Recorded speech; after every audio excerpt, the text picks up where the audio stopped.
Well, it's interesting when you say write what you know. Like, I don't know. I mean, you've seen a lot of my writing, and I think you know me. Like, I don't know. I don't feel I put myself in my work. Do you, or do you?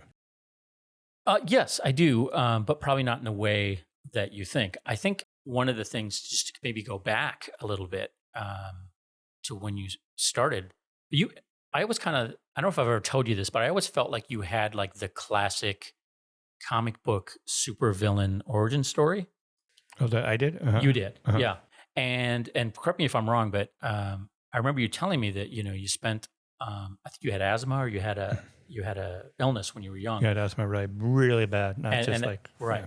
And it kept you indoors when other kids were out playing and doing things. And so, this always felt like the kind of the supervillain kind of, plotting and then, Mhm. creating It's a going to take over the worldview. world. Yeah. Uh-huh. And so that's the way I always looked at it. And not that you ultimately used your powers for evil, but I was always curious to see like what you felt that did to the creative process. So for myself, and with my childhood, say being troubled or whatever, there was always a part of me that was fantasizing about a different version of the world.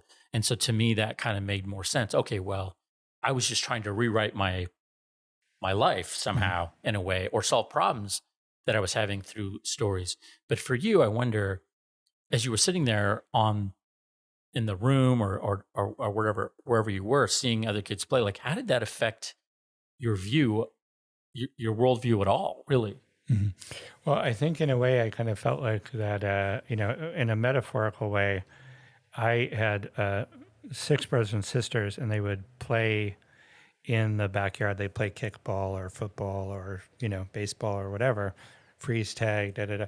So I was never able to play the games, but I could watch the games. I like watched them, and I watched everybody at once. Usually if you're doing freeze tag, you're like running away from the person, or like if you're the person who's like swinging the bat, your goal is to swing the bat, and the pitcher's goal is to try to make sure that you don't get to hit the ball. So, but when you're up, in the third floor in the attic looking down, you see everything.